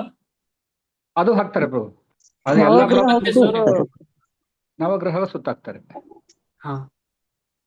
ಇಲ್ಲೆಲ್ಲ ಗಮನಿಸಿದ್ರೆ ನಾವು, ಧನ್ಯವಾದ ಪ್ರಭುಗಳೇ, ಇಲ್ಲೆಲ್ಲ ಗಮನಿಸಿದ್ರೆ ನಾವು ಏನ್ ಅರ್ಥ ಆಗ್ತದೆ? ಆ ಒಂದು ಸ್ಪೆಸಿಫಿಕ್ ರೀಸನ್ಗೆ ಸೊಲ್ಯೂಷನ್ ಕೊಡುವವರಲ್ಲಿ ಹೋಗ್ತಾರೆ ಅಂತ, ಭಗವಂತನಲ್ಲಿ ಹೋಗುದಿಲ್ಲ ಅಂತ. ಈಗ ಉದಾಹರಣೆಗೆ ನೀವು ವರಾಹ ಅಂತ ಹೇಳಿದ್ದೀರಿ, ಆದ್ರೂ ಕೂಡ ಉದ್ದೇಶ ಅದಷ್ಟೇ ಆಗಿರ್ತದೆ. ಆದ್ರೂ ಉತ್ತಮ, ಖಂಡಿತವಾಗಿ, ಅದರಲ್ಲೇನು ಸಂಶಯ ಇಲ್ಲ. ವಿಷ್ಣುವಿನ ಆರಾಧನೆ ಖಂಡಿತವಾಗಿ. ಶಿವದೇವರೇ ಹೇಳಿದ್ದಾರೆ, ಏನು? ಮುಕ್ತಿ ಪ್ರದಾತ ಯಾರು? ವಿಷ್ಣುರೇವನ ಸಂಶಯ ಇಲ್ಲ. ಸಂಶಯ ಇಲ್ಲ ಅದರಲ್ಲಿ. ಮುಕ್ತಿ ಕೊಡುವವರು ಯಾರು? ಬರೀ ಕೃಷ್ಣ ಅಥವಾ ವಿಷ್ಣು, ಬೇರೆ ಯಾರು ಕೊಡ್ಲಿಕ್ಕೆ ಸಾಧ್ಯವೇ ಇಲ್ಲ. ಅದಕ್ಕೆ ಮಹಾಭಕ್ತನಾದಂತ ಶಿವದೇವರೇ ಹೇಳಿದ್ದಾರೆ. ಈಗ ನಮಗೆ ಈ ಭಕ್ತಿಗೆ ಬರೋಕ್ಕಿಂತ ಮುಂಚೆ ಶಿವ ಪರಮ ವೈಷ್ಣವ ಅಂತ ಎಷ್ಟು ಜನರಿಗೆ ಗೊತ್ತಿತ್ತು? ಇಲ್ಲಿರುವವರಿಗೆ ಎಷ್ಟು ಜನರಿಗೆ ಗೊತ್ತಿತ್ತು ಅಂತ ಹೇಳಿ ಕೈ ಎತ್ತಿ. ಭಕ್ತಿಗೆ ಅಂದ್ರೆ ಕೃಷ್ಣ ಪ್ರಜ್ಞೆಗೆ ಬರುವಕ್ಕಿಂತ ಮುಂಚೆ ನಮಗೆ ಎಷ್ಟು ಜನರಿಗೆ ಶಿವ ದೇವರು ಪರಮ ವೈಷ್ಣವ ಅಂತ ಗೊತ್ತಿತ್ತು? ಹುಟ್ಟು ಭಕ್ತರಾದವರು ಕೆಲವರು ಇರ್ಬೋದು, ಮಾಧ್ವರಾಗಿ ಅಥವಾ ಯಾರೋ ಇರ್ಬೋದು, ಅವರಿಗೆ ಗೊತ್ತಿರ್ತದೆ. ಆದರೆ ಸಾಮಾನ್ಯ ನಮ್ಮಂತವರು ಸಾಮಾನ್ಯರಿಗೆ ಎಷ್ಟು ಜನರಿಗೆ ಗೊತ್ತಿತ್ತು? ಯಾರು ಕೈ ಎತ್ತಾ ಇಲ್ಲ ಅಂದ್ರೆ ಹೆಚ್ಚಿನವರಿಗೆ ಗೊತ್ತಿರ್ಲಿಲ್ಲ. ನಮಗೆ ನಾವೇನ್ ತಕೊಳ್ತಾ ಇದ್ದೆವು? ಶಿವ, ಕೃಷ್ಣ, ನಾರಾಯಣ, ಗಣಪತಿ ದೇವರು ಎಲ್ಲರೂ ಒಂದೇ ಅಂತ ತಕೊಳ್ತಿಲ್ವಾ? ಎಲ್ಲರೂ ಒಂದೇ ಅಂತ ತಕೊಳ್ತಾ ಇರ್ಲಿಲ್ವಾ? ಇಲ್ವಾ? ಶಿವನ್ನ ಸೆಕೆಂಡ್ ಬೆಸ್ಟ್ ಅಂತ ತಗೊಳ್ತಾ ಇದ್ವಿ ಪ್ರಭು. ನೀವಲ್ಲ ಪ್ರಭುಗಳೇ, ಬೇರೆಯವರು. ನಿಮಗೆ ಮುಂಚಿನ್ಲೇ ಗೊತ್ತಿತ್ತು, ನೀವು ಭಾಗ್ಯವಂತರು. In general. ದೇವರೆಲ್ಲ ಒಂದೇ ಹೇಳಿ ನೆನೆಸ್ತಿದ್ದೆವು ಪ್ರಭುಜಿ. ಅಲ್ವಾ? ಅಲ್ವಾ? ಹೌದು, ಖಂಡಿತ. ದೇವರೆಲ್ಲರೂ ಒಂದೇ ಅಂತ. ಹೆಚ್ಚಿನವರು ನಾವು ತಿಳ್ಕೊಳ್ಳೋದು ದೇವರೆಲ್ಲರೂ ಒಂದೇ ಅಂತ. ಅಂತ ಒಂದು ಚೇಂಜಸ್ ಆಗ್ಬೇಕಿದ್ರೆ ಅಜ್ಞಾನ ತಿಮಿರಾಂಧಸ್ಯ ಜ್ಞಾನಾಂಜನ ಶಲಾಕಯ ಅಂದ್ರೆ ಇದಕ್ಕೆ ಹೇಳುವಂಥದ್ದು. ನಿಜವಾದ ಜ್ಞಾನ ಕೊಡುವಾಗ ನೋವಾಗ್ತದೆ. ಆ ನೋವು ಆಗ್ಲಿಲ್ಲ ಅಂತ ಹೇಳಿದ್ರೆ ಜ್ಞಾನ ಸಿಗುದಿಲ್ಲ ಅಂತ ಅರ್ಥ. ಈಗ ಒಂದು ಒಳ್ಳೆ ಮೂರ್ತಿ ಆಗ್ಬೇಕಿದ್ರೆ ಅದಕ್ಕೆ ಕೆತ್ತಿ ಚೇಂಜ್ ಆಗ್ಬೇಕಲ್ಲ, ಕೆತ್ತನೆ ಆಗ್ಬೇಕದು. ಅದೇ ರೀತಿಯಲ್ಲಿ ನಮಗೆ ಸತ್ಯಾಸತ್ಯೆಯನ್ನು ತೋರಿಸಿಕೊಡುವಂತ ಆಚಾರ ಕೊಡುವಾಗ ನಾವು ಹಿಂದಿದೆಲ್ಲ ಮಾಡಿದ್ದೇವಲ್ಲ, ಅದೆಲ್ಲ ಬಿಡ್ಲಿಕ್ಕೆ ಕಷ್ಟ ಆಗ್ತದೆ. ಹಿಂದೆಲ್ಲ ಮಾಡಿದ್ದೆಲ್ಲ ಬಿಡ್ಲಿಕ್ಕೆ ಕಷ್ಟ ಆಗ್ತದೆ. ಆದ್ರೆ ನಮಗೆ ಒಂದು ಶ್ಲೋಕ ಭಾಗವತ ಹೇಳ್ತದೆ. ಏನು ಹೇಳ್ತದೆ ಅಂತ ಹೇಳಿದ್ರೆ, ಯಥಾ ತರೋರ್ಮೂಲ ನಿಷೇಚನೇನ ತೃಪ್ಯಂತಿ ತತ್ಸ್ಕಂದ ಭುಜೋಪಶಾಖಾಹ. ಇದರ ಬಗ್ಗೆ ಹಿಂದೆ ಕೂಡ ಚರ್ಚೆ ಮಾಡಿದ್ದೇವೆ. ಹೇಗೆ ಮರದ ಬುಡಕ್ಕೆ ನೀರು ಹಾಕುವಾಗ ಎಲ್ಲಾ ಸ್ಕಂದಗಳು, ಶಾಖೆಗಳು, ಅಂದ್ರೆ ಅದರ ಬ್ರಾಂಚಸ್, ಅದರ ಎಲೆಗಳು ಎಲ್ಲ ಪುಷ್ಟಿ ಆಗ್ತದೆ. ಅದೇ ರೀತಿ ಹೇಗೆ ನಾವು ಹೊಟ್ಟೆಗೆ ಆಹಾರ ಕೊಡುವಾಗ ನಮ್ಮ ದೇಹದ ಅವಯವಗಳೆಲ್ಲ ಗಟ್ಟಿಯಾಗತ್ತೆ, ಶಕ್ತಿಭರಿತವಾಗ್ತದೆ. ಅದೇ ರೀತಿಯಲ್ಲಿ ಯಾವಾಗ ಕೃಷ್ಣನ ಸೇವೆ ಮಾಡ್ತಾರೆ ಆಗ ಎಲ್ಲ ದೇವಾದಿ ದೇವತೆಗಳು, ಎಲ್ಲ ವ್ಯಕ್ತಿಗಳಿಗೂ ಸಂತೋಷ ಆಗುತ್ತೆ. ಅದರ ಬದಲಾಗಿ ಬರೀ ಕೈಗೆ ಕೊಡುವುದಲ್ಲ. ಈಗ ಉದಾಹರಣೆಗೆ ಇಮ್ಯಾಜಿನ್ ಮಾಡಿ, ನಾನು ನಿಮಗೆ ಒಂದು ಗಿಫ್ಟ್ ಕೊಡ್ತಾ ಇದ್ದೇನೆ, ಕೈಯಿಂದ ಒಂದು ಗಿಫ್ಟ್ ಕೊಡ್ತಾ ಇದ್ದೇನೆ. ನೀವೇನ್ ಹೇಳ್ತೀರಿ? ಓ, ಅವರ ಕೈ ಎಷ್ಟು ಒಳ್ಳೇದುಂಟು, ಗಿಫ್ಟ್ ಕೊಡ್ತಾ ಇದ್ದಾರೆ ಅವರು, ಆ ಕೈಯಿಂದ ಗಿಫ್ಟ್ ಕೊಡ್ತಾರೆ. ಆ ಕೈಗೆ ಹೇಳ್ತೀರಾ, ನನಗೆ ಹೇಳ್ತೀರಾ? ಆ ಕೈಗೆ ಹೇಳ್ತೀರಾ, ನನಗೆ ಹೇಳ್ತೀರಾ? ಇಬ್ಬರಿಗೂ ಪ್ರಭು. ಅಲ್ಲ ಮಾತಾಜಿ, ಒಂದು ಹೇಳಿ. ಕೈ ಬರೋದು ಇಬ್ಬರಿಗೆ. ಬರ್ತದೆ. ಹೀಗೆ ಪ್ರಭು ಹೇಳೋದು. ವ್ಯಕ್ತಿಗೆ ತಾನೇ ಹೇಳುದು, ವ್ಯಕ್ತಿ ಹೌದು ಪ್ರಭು. ಒಳ್ಳೆಯವರು ಅಂತ ಹೇಳಿ. ಕೈಗೆ ಹೇಳುದ? ಇಲ್ಲ ಪ್ರಭು. ಕೈಗೆ ಹೇಳುದಿಲ್ಲ. ಕೈಗೆ ಯಾಕೆ ಹೇಳ್ತಾರೆ? ಏಟು ಕೊಟ್ರೆ ಅವರ ಕೈಯಿಂದ ಏಟು ಕೊಟ್ರು ಅಂತ ಹೇಳ್ತಾ ಇದಾರೆ. ಕೈಯೇ ಏಟು ಕೊಡುದು, ಕಾಲಿಂದ ಏಟು ಕೊಡ್ತಾರ, ಕೈಯೇ ಏಟು ಕೊಡುದು ಅಲ್ವಾ? ಆ ವ್ಯಕ್ತಿ ಏಟು ಕೊಟ್ಟ ಅಂತ ಹೇಳುದು, ಆ ವ್ಯಕ್ತಿ ಮಾಡಿದ ಹೀಗೆ ಅಂತ ಹೇಳಿ. ಅಂದರೆ ಈ ದೇವಾದಿ ದೇವತೆಗಳೆಲ್ಲ ಯಾರು? ಕೈ, ಕಾಲು, ಕಿವಿ ಇದ್ದ ಹಾಗೆ.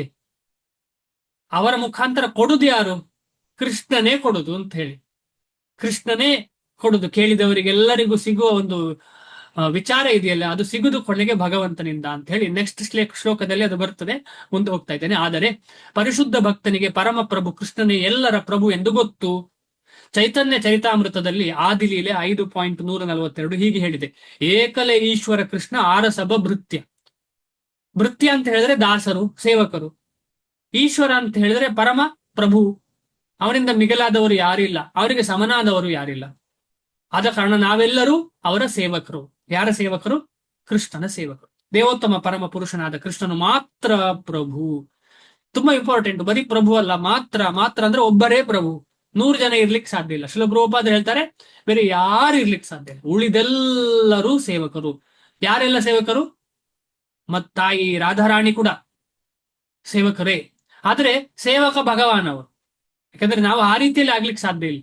ನಾವು ಶಿವದೇವರಾಗ್ಲಿಕ್ಕೆ ಸಾಧ್ಯ ಇಲ್ಲ.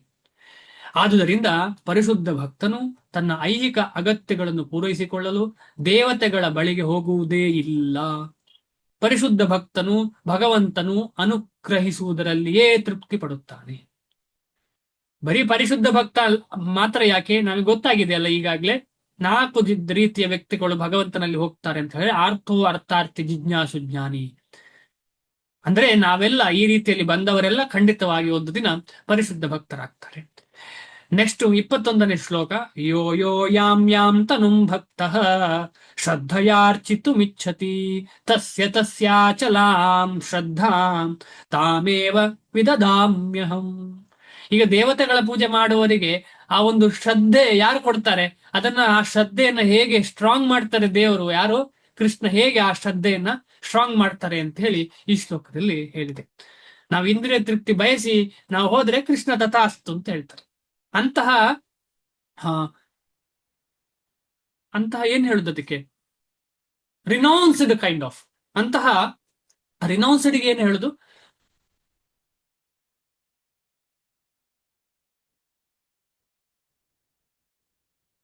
ಫ್ರೀಡಮ್ ಕೊಟ್ಟಿದ್ದೇನೆ ಭಗವಂತ, ನಮಗೆಲ್ಲರೂ ಫ್ರೀಡಮ್ ಕೊಟ್ಟಿದ್ದೇನೆ. ಆ ಫ್ರೀಡಮ್ ಕೊಟ್ಟಿದ್ದೇನಲ್ಲ, ಅದಕ್ಕೆ ಅನುಗುಣವಾಗಿ ಭಗವಂತ ನಡೆಯುವುದು. ಭಕ್ತರು ಬರ್ಲಿಲ್ಲ ಅಂತ ಹೇಳಿದ್ರೆ ನಮಗೆ ಕೃಷ್ಣ ಪ್ರಜ್ಞೆ ಸಿಗ್ಲಿಕ್ಕೆ ಸಾಧ್ಯ ಇಲ್ಲ. ಯಾಕಂದ್ರೆ ಕೃಷ್ಣ ಯಾವತ್ತೂ ನಮ್ಮ ಹೃದಯದಲ್ಲಿದ್ದಾನೆ, ನಮಗೆ ಸಿಕ್ಕಿದ ಮುಂಚೆ. ತುಂಬಾ ಇಂಪಾರ್ಟೆಂಟ್ ಈ ವಿಚಾರ ಅರ್ಥ ಮಾಡ್ಕೊಳ್ಲಿಕ್ಕೆ. ನಮಗೆ ಕೃಷ್ಣನ ಪ್ರಜ್ಞೆ ದೊರಕಿದೆ ಅಂತ ಹೇಳಿದ್ರೆ ಅದು ಭಕ್ತರ ಮುಖಾಂತರ. ಅದಕ್ಕೋಸ್ಕರ ಸಾಧು ಸಂಘ ಅಂತ ಹೇಳುದು ಫಸ್ಟ್ ಪೊಟೆಂಟ್ ಅಂಗ. ಅನುವಾದ: ನಾನು ಪರಮಾತ್ಮನಾಗಿ ಪ್ರತಿಯೊಬ್ಬ ಹೃದಯದಲ್ಲಿ ಇದ್ದೇನೆ. ಯಾರಾದರೂ ಯಾವುದಾದರೂ ದೇವತೆಯನ್ನು ಪೂಜಿಸಲು ಇಚ್ಛಿಸುತ್ತಲೇ ಆತನು ಆ ದೇವತೆಗೆ ಮುಡಿಪಾಗುವಂತೆ ಅವನ ಶ್ರದ್ಧೆಯನ್ನು ಸ್ಥಿರಗೊಳಿಸುತ್ತೇನೆ. ಈಗ ಪ್ರಶ್ನೆ, ನಾನು ಕೃಷ್ಣನ ಬಗ್ಗೆ ಹೇಳಿದ್ರೆ ಅವರಿಗೆ ಕೇಳುವುದೇ ಇಲ್ಲಲ್ಲ, ಅವರದಲ್ಲಿ ಆಸಕ್ತಿಯೇ ಬೀಳಿಸುವುದಿಲ್ಲ, ಹೀಗೆ ಅನ್ನಿಸ್ಬೋದು ನಮಗೆ. ಅದಕ್ಕೆ ಕಾರಣ ಏನು ಅಂತ ಹೇಳಿದ್ರೆ ಅವರ ಇಚ್ಛೆ. ಆ ಇಚ್ಛೆ ಬದಲಾವಣೆ ಆಗ್ಲಿಲ್ಲ ಅಂದ್ರೆ ಕಷ್ಟ. ಆದ ಕಾರಣ ಇಚ್ಛೆ ಬದಲಾವಣೆ ಆಗುವುದು ಹೇಗೆ? ಇಂಟರ್ಫಿಯರ್ ಯಾರಾಗ್ತಾರೆ? ದೇವತೆ ಮತ್ತು ಒಬ್ಬ ವ್ಯಕ್ತಿಯ ದೇವತೆಯ ಜೊತೆ ಇರುವಂತಹ ಸಂಬಂಧಕ್ಕೆ ಇಂಟರ್ಫಿಯರ್ ಯಾರಾಗ್ತಾರೆ? ಕೃಷ್ಣ ಆಗುದಿಲ್ಲ ಅಂತ ಇಲ್ಲಿ ಕ್ಲಿಯರ್ ಆಯ್ತಲ್ಲ. ಯಾಕಂದ್ರೆ ಅದು ಇತರ ದೇವತೆಗಳು ಕೂಡ ಆಗುದು ಇಲ್ಲ, ಇತರ ದೇವತೆಗಳು ಕೂಡ ಆಗುದಿಲ್ಲ. ಇಂಟರ್ಫಿಯರ್ ಆಗುದು ಯಾರು ಅಂತ ಹೇಳಿ ಪ್ರಶ್ನೆ. ಈಗ ಗುರುಗಳು ಹಾ ಎಸ್ ಅಂದ್ರೆ ಯಾರು? ಆಚಾರ್ಯರು, ಪ್ರಭುಪಾದರು, ಅಂದ್ರೆ ವೈಷ್ಣವರು ಅಂತ, ಸಾಧುಗಳು. ವೈಷ್ಣವರು ಅಂದ್ರೆ ಗುರು ಅಂತ ಹೇಳಿದ್ರೆ ಸಾಧು ಅಲ್ವಾ? ಸಾಧುಗಳು ಇಲ್ಲ ಅಂತ ಹೇಳಿದ್ರೆ ಕೃಷ್ಣ ಭಕ್ತಿ ಸಿಗ್ಲಿಕ್ಕೆ ಸಾಧ್ಯ ಇಲ್ಲ. ದೇವತೆಗಳ ಅರ್ಚನೆ ಮಾಡುವವರಿಗೆ ಕೃಷ್ಣ ಭಕ್ತಿ ಸಿಗ್ಬೇಕು ಅಂತ ಹೇಳಿದ್ರೆ ಕೃಷ್ಣ ಕೊಡುದಿಲ್ಲ. ಯಾಕೆ ಕೊಡುದಿಲ್ಲ? ಅವರು ಕೊಟ್ಟಿದ್ದಾರಲ್ಲ ಇಲ್ಲಿ. ಎಲ್ಲಿ ಎಂತ ಕೊಡ್ತಾ ಇದ್ದಾರೆ? ಬೇರೆ ದೇವತೆಗಳ ಭಕ್ತಿ, ಅಥವಾ ಭಕ್ತಿ ಅಂತ ಹೇಳ್ಬಾರ್ದು, ದೇವತೆಗಳ ಅರ್ಚನೆ ಮಾಡುದ್ರಲ್ಲೇ ಶ್ರದ್ಧೆ ಬೆಳಿಲಿ ಅಂತ.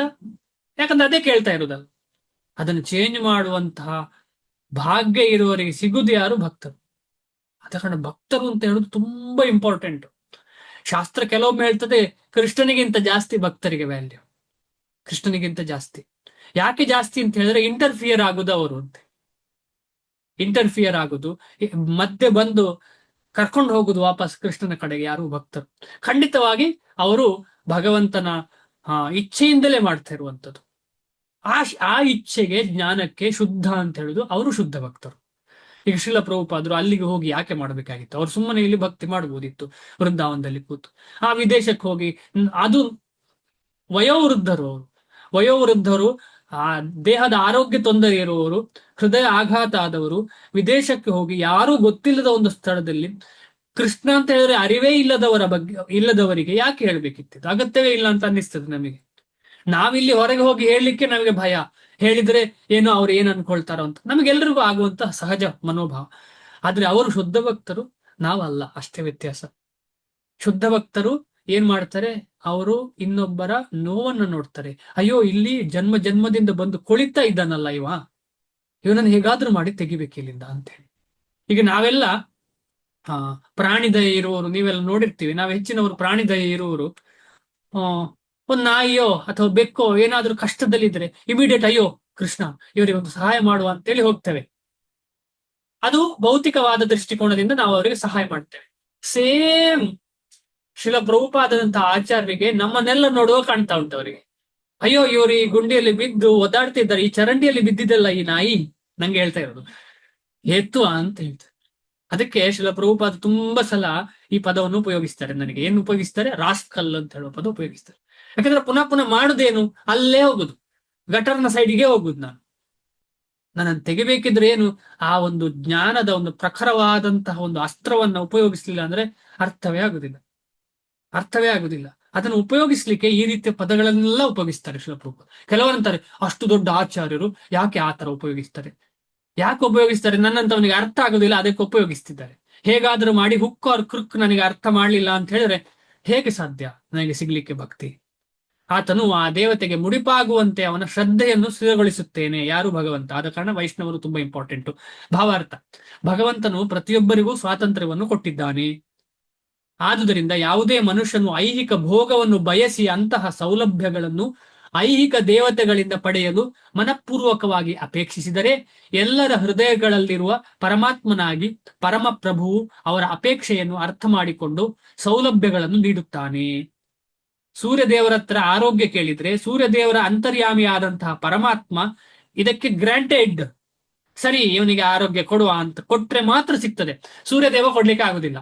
ಆ ಪರಮಾತ್ಮನ ಅನುಗ್ರಹ ಇಲ್ಲ ಅಂತ ಹೇಳಿದ್ರೆ, ಭಗವಂತನ ಅನುಗ್ರಹ ಇಲ್ಲ ಅಂತ ಹೇಳಿದ್ರೆ ಸೂರ್ಯದೇವ ಹತ್ರ ಕೊಡ್ಲಿಕ್ಕೆ ಸಾಧ್ಯ ಇಲ್ಲ. ಅದಕ್ಕೋಸ್ಕರ ಇಲ್ಲಿ ಪದ ಉಪಯೋಗಿಸಿದ್ದಾರೆ ಐಹಿಕ ಅಂತ ಹೇಳಿ. ನಿನ್ನೆ ನಾವು ಡಿಸ್ಕಷನ್ ಮಾಡಿದ್ದೇವಲ್ಲ, ಸೂರ್ಯ ದೇವರಿಗೆ ದೇವರಿಗೆ ದೇವರ ದೇಹ ಆಧ್ಯಾತ್ಮಿಕವಾ ಭೌತಿಕವಾ ಅಂತ ಹೇಳಿ. ಇಲ್ಲಿ ಕ್ಲಿಯರ್ ಆಗಿ ಕೊಟ್ಟಿದ್ದಾರೆ ಐಹಿಕ ದೇವತೆಗಳು ಅಂತ ಹೇಳಿ. ಐಹಿಕ ಅಂತ ಹೇಳಿದ್ರೆ ಭೌತಿಕ.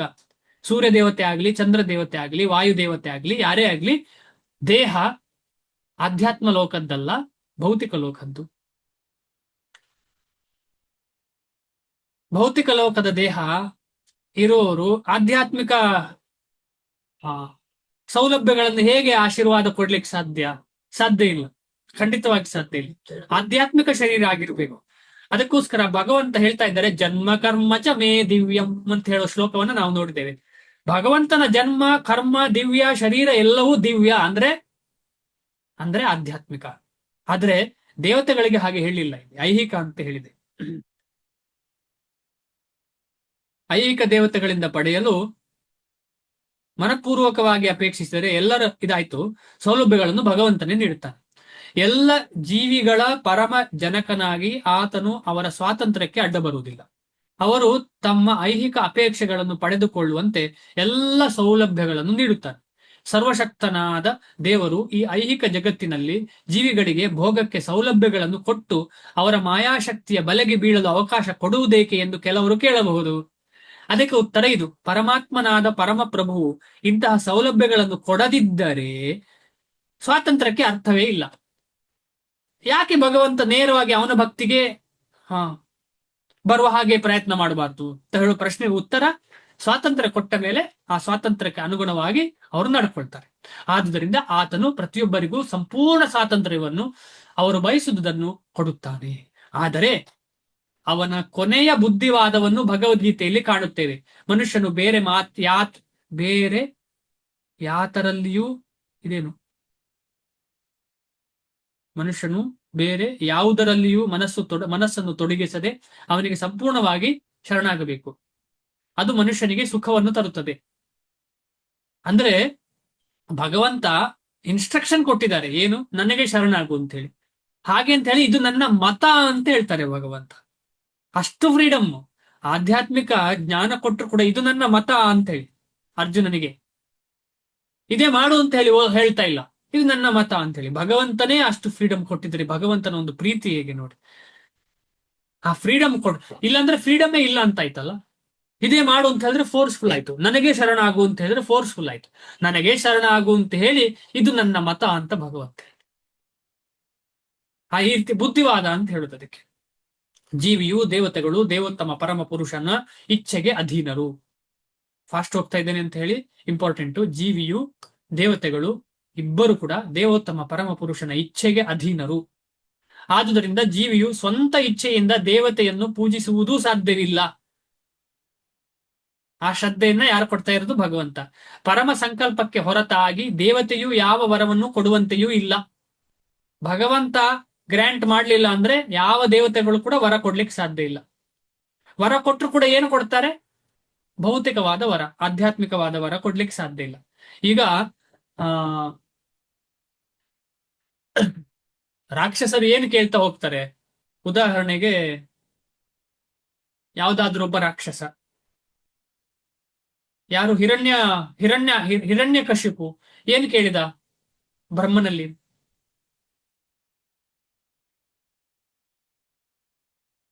ಹಿರಣ್ಯಕಶಿಪು ಏನ್ ಕೇಳಿದ ಬ್ರಹ್ಮನಲ್ಲಿ? ನಾನು ಸಾಯ್ಲೇಬಾರ್ದು ಅಂತ. ಭಕ್ತರು ಕೇಳ್ತಾರ ನಾನು ಸಾಯ್ಲೇಬಾರ್ದು ಅಂತ ಹೇಳಿ? ಅಮರನಾಗಿರ್ಬೇಕು ನಾನು ಯಾವಾಗ್ಲೂ ಅಂತ. ಮತ್ತೆ ಆತರ ಆಗೋದಿಲ್ಲ ಅಂತ ಹೇಳಿದಾಗ ನಿಮ್ಗೆ ಬೇರೆ ತರ ಅಮರತ್ವ ಸಾಧ್ಯವೇ ಇಲ್ಲ ಅಂತ ಹೇಳ್ತಾರೆ. ನನ್ನ ಕೈಯಲ್ಲಿ ಸಾಧ್ಯ, ನನಗೆ ಇಲ್ಲ, ನಿನಗೆ ಹೇಗೆ ಕೊಡುದು? ಆಗ ಪ್ಲಾನ್ ಮಾಡಿ ಬೇರೆ ತರ ಎಲ್ಲ ಕೇಳಿ ಅದ್ ಹೇಗೋ ಮಾಡಿ ಒಂದು ನಾನೇ ಬುದ್ಧಿವಂತ ತಿಳ್ಕೊಂಡು ಅಂತ ಅಂದ್ಬಿಟ್ಟು ಒಂದು ಮ್ಯಾಕ್ಸಿಮಮ್ 90% ಸಕ್ಸಸ್ ಆಗ್ಬಿಡ್ತಾನೆ ಹಿರಣ್ಯಕಶಿಪು. ಹೌದು, ಕರೆಕ್ಟ್. ಆದ್ರೆ ಕೇಳಿದ್ದೆಲ್ಲ ಮಟೀರಿಯಲ್. ಹೌದು ಹೌದು, ಎಲ್ಲ ಮಟೀರಿಯಲ್.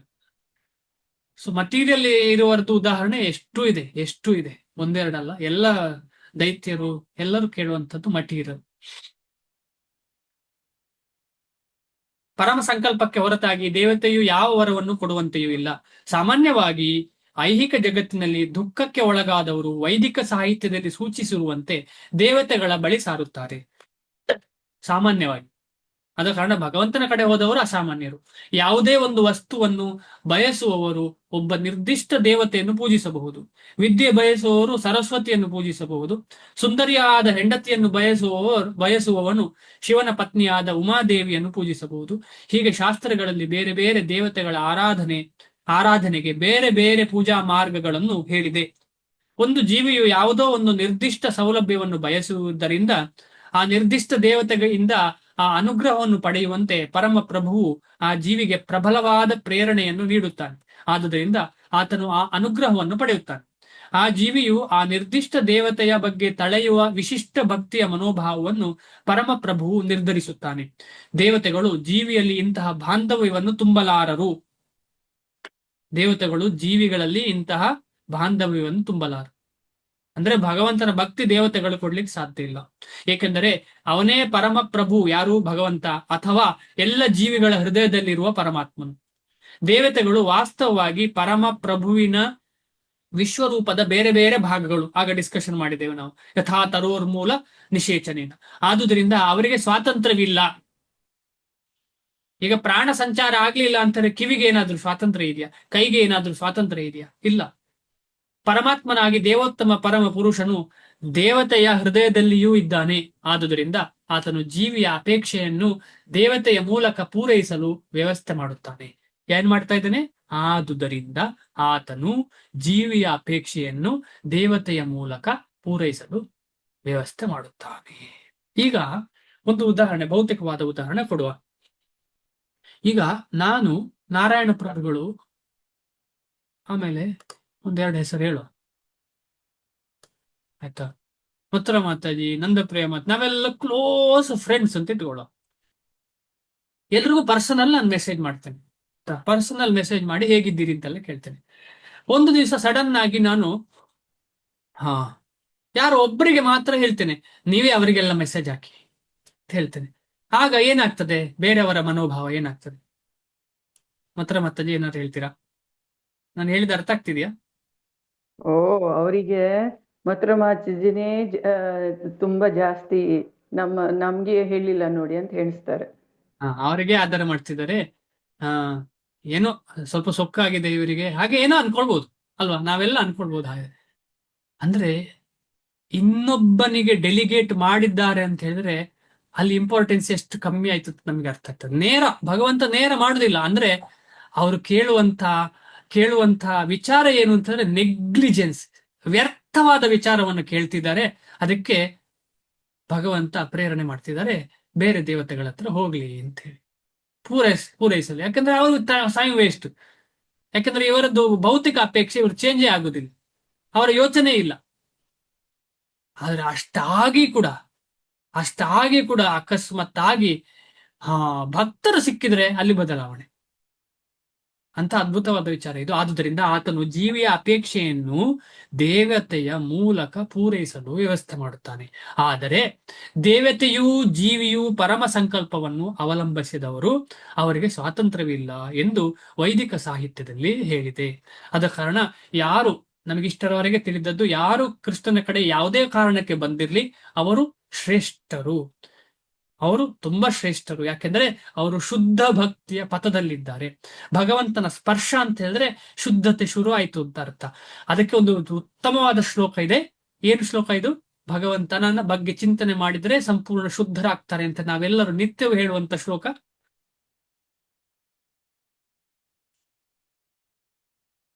ಹೇಳ್ತೀರಾ? ನಿತ್ಯವೂ ಹೇಳ್ತೇವೆ ನಾವು ಪೂಜೆ ಮಾಡೋಕ್ಕಿಂತ ಮುಂಚೆ ಹೇಳ್ಬೇಕು. ಅನನ್ಯ ಚಿಂತೆಯಮ್ಮ, ಸಂಸಾರ ಇಲ್ಲದ್ರೆ ಅನನ್ಯ ಚಿಂತೆಯಂತೂ ಮಾಹಿ ಜನ ಇದು ಅಷ್ಟೇ. ಭಗವದ್ಗೀತೆ ಅದಲ್ಲ. ನಮೋ ವಿಷ್ಣು ಪಾದಾಯ ಕೃಷ್ಣ ಪ್ರೇಷ್ಠಾಯ ಭೂತಲೆ. ಗುರುಗಳದ್ದಲ್ಲ, ಪ್ರಭುಪಾದರದ್ದಲ್ಲ, ಭಗವಂತನ ಮಂತ್ರ, ಕೃಷ್ಣನ ಮಂತ್ರ. ನಮೋ ಬ್ರಾಹ್ಮಣ್ಯ ಒಳ್ಳೆ ದೇವಾಯ ಕಣ್ಣು ಇರುವಂತಹ ಗೋಕರ್ಣನಾಥಾಯ ಕೃಷ್ಣನ ಚ. ಒಂದು ಕ್ಲೂ ಕೊಡ್ತಾ ಇದ್ದೇನೆ. ಒಂದು ಅದ್ಭುತವಾದ ಕಣ್ಣುಗಳಿರುವಂತಹ ಕೃಷ್ಣ. ಗೋವಿಂದಂ ಆದಿಪುರುಷಂ. ಅಲ್ಲ ನಮೋ ಕಮಲ ನೇತ್ರಾಯ ಪ್ರಭು. ಅಲ್ಲ, ಅಲ್ಲ, ನಿತ್ಯ ನಮೋ ಹೇಳ್ತಾ ಇರೋದು ಅಂತ ಹೇಳ್ತಾ ಇರೋದು. ಶುದ್ಧಿಯ ಮಂತ್ರ, ಶುದ್ಧಿ ಮಾಡುವ ಮಂತ್ರ. ನೀವೆಲ್ಲರಿಗೂ ಗೊತ್ತು, ನೀವೆಲ್ಲರೂ ಮಾಡ್ತೇವೆ ಅಂದ್ರೆ ಹೆಚ್ಚಿನವರೆಲ್ಲ ಮಾಡ್ತೇವೆ ನಾವು.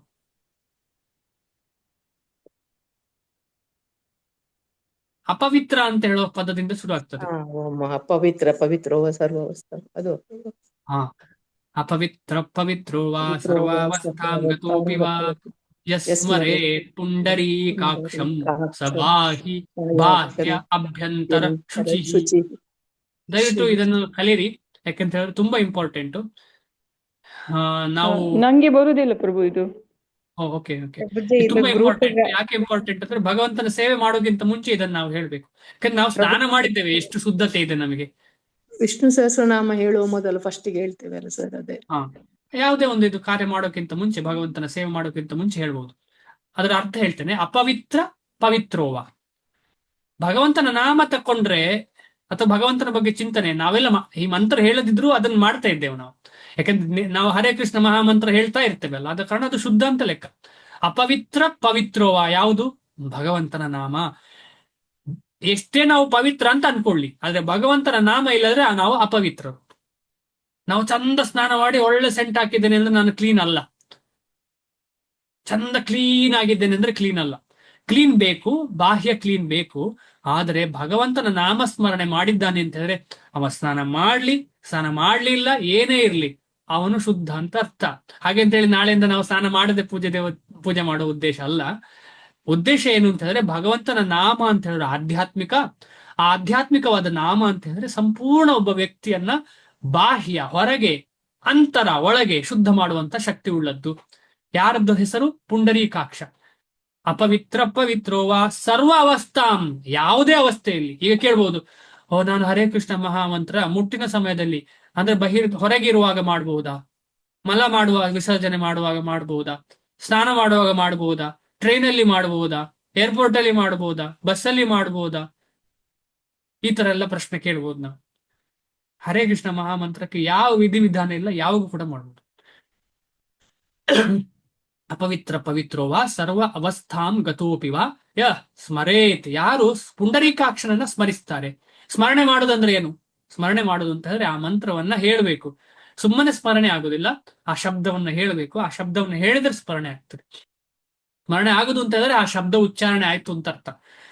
ಉದಾಹರಣೆಗೆ ನಾವು ಸ್ಮರಣೆ ಅಂತ ಹೇಳಿದ್ರೆ ಆ ಸ್ಮರಣೆಯಲ್ಲಿ ನಾಮದ ಶಬ್ದ ಇದೆ, ಅದನ್ನು ಫಸ್ಟ್ ನಾವು ಅರ್ಥ ಮಾಡ್ಕೊಳ್ಬೇಕು. ಯಾವುದೇ ವಿಚಾರ ಸ್ಮರಣೆ ಅಂದ್ರೆ ಶಬ್ದ ರೂಪದಲ್ಲಿ, ಅದು ಬೀಜ ರೂಪದಲ್ಲಿ ನಮ್ಮ ಅಂತಃಕರಣದಲ್ಲಿ ಇದೆ. ಈಗ ಉದಾಹರಣೆಗೆ ನನ್ನ ಅಂತಃಕರಣದಲ್ಲಿ ಏನೋ ಇದೆ, ಅದನ್ನ ನಾನು ಯಾರಿಗಾದ್ರೂ ಹೇಳ್ಬೇಕು ಅಂತ ಹೇಳಿದ್ರೆ ಹೇಗೆ ಹೇಳುದು? ಶಬ್ದ ಬರಲೇಬೇಕಲ್ಲ. ಶಬ್ದ ಇಲ್ಲದವನಿಗೆ ಕೈಯಿಂದ ಆದ್ರೂ ತೋರಿಸ್ಬೇಕಲ್ಲ. ಆ ಕೈ ಅವನಿಗೆ ಅರ್ಥ ಆಗುದು ಶಬ್ದ ಮುಖೇನ ತಾನೆ. ಅದ ಕಾರಣ ಶಬ್ದ ಅಂತ ಹೇಳುದು ತುಂಬಾ ಇಂಪಾರ್ಟೆಂಟ್. ಅದ ಕಾರಣ ನಮಗೆ ಎಲ್ಲ ಮನಸ್ಸಲ್ಲಿ ಏನೇನ ಉಳಿಸಿಕೊಂಡಿದ್ದೇವೆ ಅದು ಶಬ್ದ. ಆ ಶಬ್ದವನ್ನ ಶುದ್ಧ ಮಾಡುದು ಯಾವುದು? ಅಗತ್ಯ ಇಲ್ಲದ ಶಬ್ದವನ್ನು ಶುದ್ಧ ಮಾಡುವಂಥದ್ದು ಯಾವುದು? ಅದೇ ಪುಂಡರೀಕಾಕ್ಷನ ಶಬ್ದ. ಹರೇ ಕೃಷ್ಣ ಕೃಷ್ಣ ಕೃಷ್ಣ ಹರೇ ಹರೇ, ಹರೇ ರಾಮ ರಾಮ ರಾಮ ಹರೇ ಹರೇ ಇತಿ ಷೋಡಶಕಂ ನಾಮ್ನಂ ಕಲಿ ಕಲ್ಮಶನಾಶನಂ. ಏನ್ ಮಾಡ್ತದೆ ಇದು? ಈ 16 ಪದಗಳಿರುವಂತಹ ಅಥವಾ ಅಕ್ಷರ ಇರುವಂತಹ ಈ ಮಹಾಮಂತ್ರ ಏನ್ ಮಾಡ್ತಾರೆ? ಕಲಿಯುಗದ ಕಲ್ಮಶವನ್ನ ನಾಶ ಮಾಡ್ತದೆ. ಇದರಿಂದ ಬೇರೆ ಪರತರ ಉಪಾಯ ತ್ರಿಷು ವೇದೇಶು ದೃಶ್ಯತೆ. ಇದು ಯಾವ ವೇದದಲ್ಲಿ ಕೂಡ ಇದಕ್ಕಿಂತ ಗ್ರೇಟ್ ಉಪಾಯವೇ ಇಲ್ಲ.